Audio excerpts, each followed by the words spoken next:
How's it going, guys? It's been a long time and I finally have another book review for you, and today it is on Stephen King's The Shining.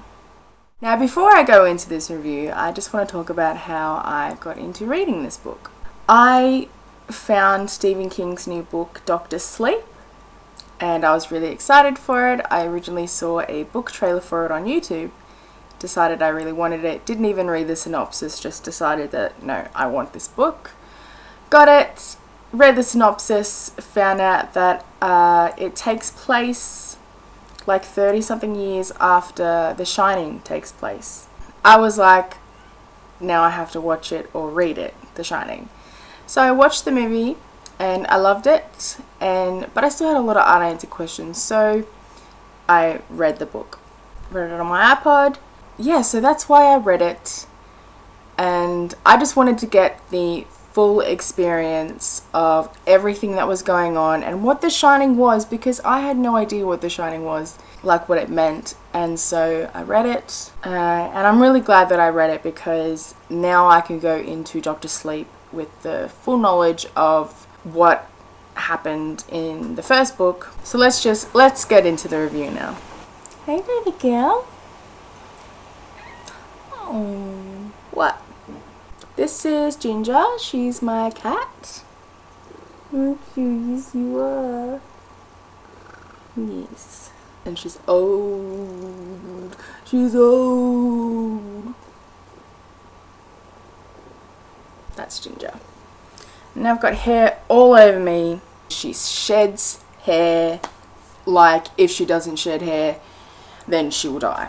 So the book opens up to Jack Torrance, father of Danny and husband of Wendy, and he's in a job interview for the position of winter caretaker at the Overlook Hotel. The Overlook Hotel is very old, and it was built in between 1907 and 1909, and since then it's had a lot of owners. It's just been passed around. There's been a lot of history with it. The hotel is open for business from May 15th to September 30th, and then for the rest of that year and the beginning of the next year, it's closed. It's closed for winter, and what the hotel owner does is they hire a winter caretaker to look after the hotel for the winter. Jack gets the job, and he and his family move in on closing day. Let's talk about Danny for a moment. Danny's 5 years old, and he's a little bit reclusive. He kind of sticks to himself, and he's okay with that. Danny has an extraordinary ability, and on the day that he moves into the hotel, he finds out from the cook, Dick Halloran, that his ability is called the Shine. That's what Dick calls it. He's had this ability his whole life, and he's learned to live with it. Now, what this ability does is it enables him to kind of sense and channel into the feelings and thoughts of others, even getting close to mind reading. And sometimes he can control it. He can deliberately go in to people's feelings and thoughts and see what's going on with them, and sometimes he can't. He doesn't really want to go to the Overlook Hotel because of everything that he senses there. He can just tell that it's not a good place. Danny has an invisible friend, and his name is Tony. Whenever Tony comes around, Danny kind of goes into a trance and he sees visions. And in the beginning, they were happy visions and he was completely okay with it. But now, Tony is showing him some really horrific things, and Danny doesn't want to see them at all. Now let's talk about Wendy, Danny's mother. Wendy's your typical normal housewife. She loves her husband, she adores her son, she's very wary of her surroundings, and especially Danny's surroundings. She looks out for him. She doesn't really want to go to the Overlook, but she knows that this is Jack's last chance at like a job. She knows how much Jack needs this job, and she's hoping that the time away from everything and everyone will be really good for the family, just to kind of get it together again. Just for a second, I want to talk about my favorite quote of this book, and it's in the beginning of the book, and this is it. Any big hotels have got scandals, just like every big hotel has got a ghost. Why? Hell, people come and go. When I read that, I knew that this was going to be an exciting book.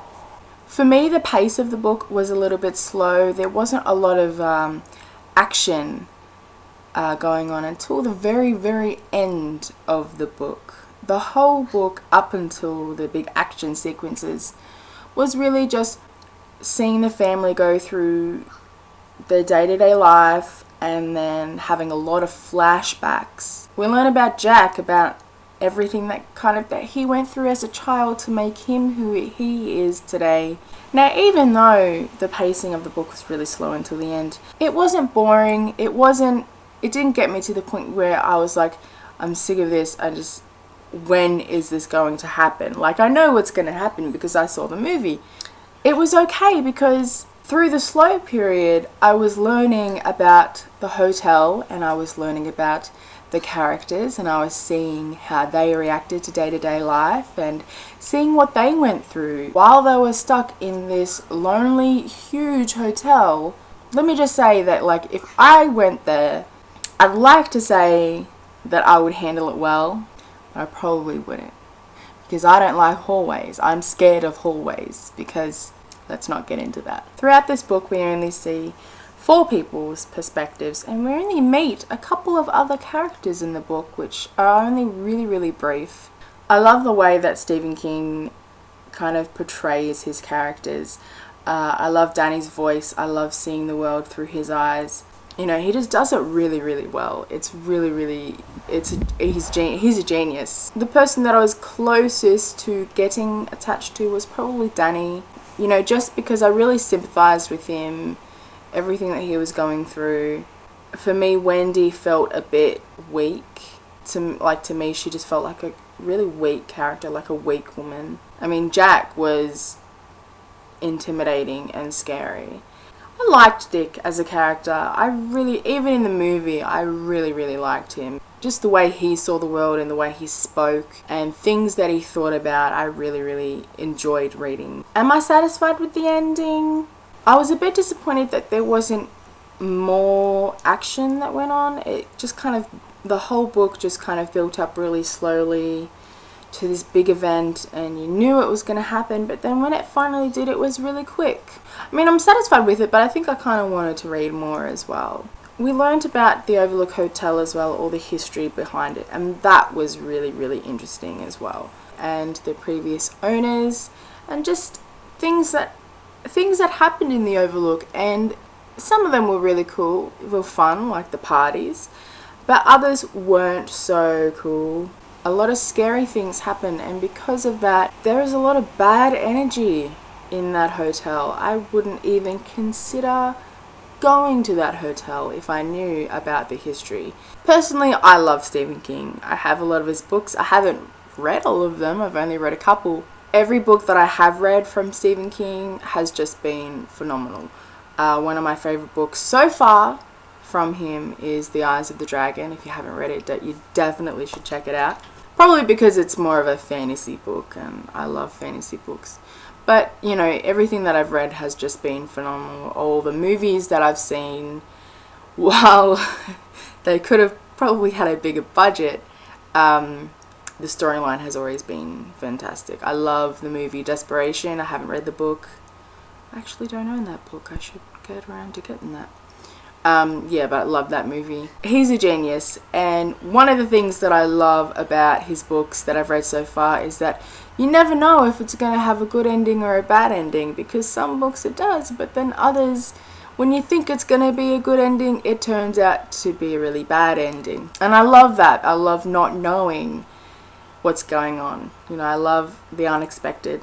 So after all that, I give this book 3.5 stars. I think for me personally, if the pacing was just a little bit more faster, and if at the end the action sequence, big finale, if it just had a little bit more to it, if it just had maybe 1 or 2 chapters more, then it would have made 4 stars.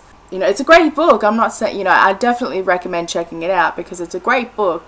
But anyway, I'm going to head off. If you did like this video, then please give it a thumbs up and a favorite. Subscribe if you haven't.